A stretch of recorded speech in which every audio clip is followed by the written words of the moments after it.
I was in a Bible Christian ministry, and I was one of the householders who was a devoted Christian and regularly went to church. She said, "Well, you're not Christians, are you?" And I thought, well, yes, I am. Yeah, Jehovah's Witnesses are Christians. But what she meant was that we're not viewed as Christians by lots of devoted Christians who are regular church goers because of our definition of Christ. And I thought, well, that's really strange. What is their definition of Christ? I kind of knew, but look at... Arianism comes from an early church guy named Arius who said that God created Jesus. So Jesus is like God, but he's not actually God. Since God created Jesus, there was a time when Jesus didn't exist, and that means he's not God, because God is eternal. But then Arius got slapped by Santa Claus for saying that. The truth is Jesus was never created because Jesus has always existed because Jesus is God. The whole point of Christianity is worshiping Jesus Christ, and you're only supposed to worship God, so that means Jesus is God. There's a lot of religions that think Jesus was important in some way. What makes Christianity different is saying Jesus is literally the one true God. So Arianism turns Christianity into not Christianity. By the way, the Jehovah's Witnesses are an example of modern-day Arians. So that confirmed to me that to be a Christian in the eyes of the wide Christian community, the religious community amongst the churches, means that you must worship Jesus and that he is God. We're coming to the Trinity, obviously.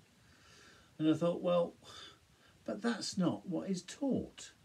The first century Christians didn't worship Jesus. Jesus said, "I am the way, the truth and the life." He's the way to God, his Father. Jesus was a Jew. He worshipped the God of the Jews. He asked his followers to pray. He didn't ask them to pray to himself. He directed prayer to his Father. "Our Father who art in heaven, make holy God's name." And as a Jew, that would have been Jehovah in English. So an interesting point here about how Christians in the first century, the followers and disciples of Jesus and all the Christians, and we know that they got their name, which I'll come into in a minute, but just here on jw.org it references what Christians are. In the first century, preaching the good news, as Jesus showed his disciples to do, was a message that caused great persecution.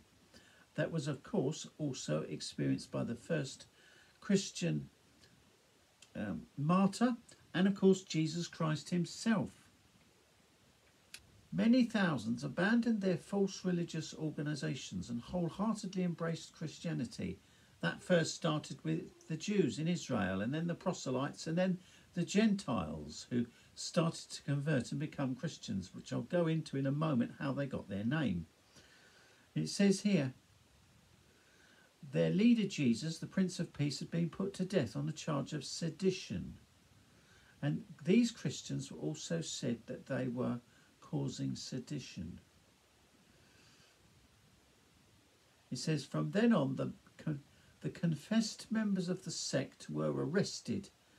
Next, on their disclosures, vast numbers were convicted. Convicted of what?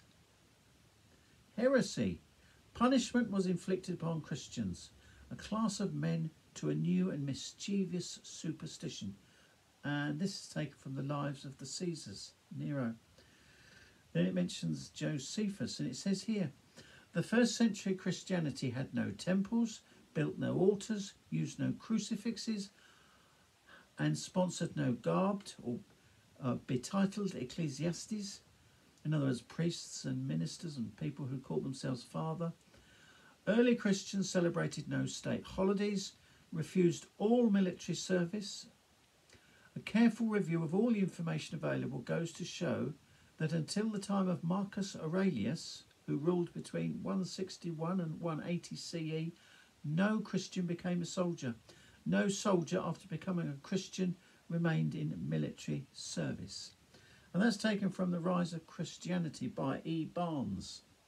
So that confirms that Christians didn't fit in with the normal Roman society.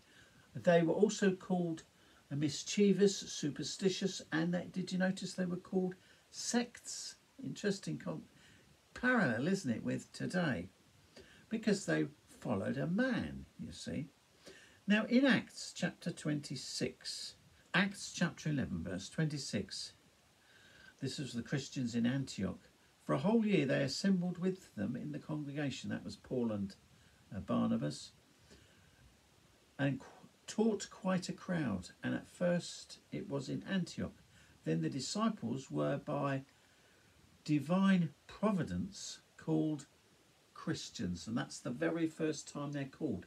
Now, interestingly, the Jehovah's Witness version and a number of other smaller versions use that phrase, by divine providence. It's believed that God himself, through his holy angels, organised the followers of his son to be called Christians. So it was by divine providence. Most Bible versions say they were just called that. The name Christians now as they're behaving now. Would he label the men and women who are fighting in Ukraine, and they're Christians, aren't they? Orthodox Christians. Would he approve of their Christian behaviour of killing each other? What did Jesus say to Peter? He said, those who live by the sword will die by the sword. Put it away. So that answered my question and clarified it, that the very people who are called Christians today, the devoted ones who go to church, they don't view Jehovah's Witnesses as Christians because they expect to worship Jesus. But if Jesus directed worship to go to his Father, and he was called the Son of God, then he must be the Son of God. There is a video actually that will be on that corner there that will explain a bit more about Jesus. So thank you very much. That cleared my point, and I thought I'd share that with you. Take care.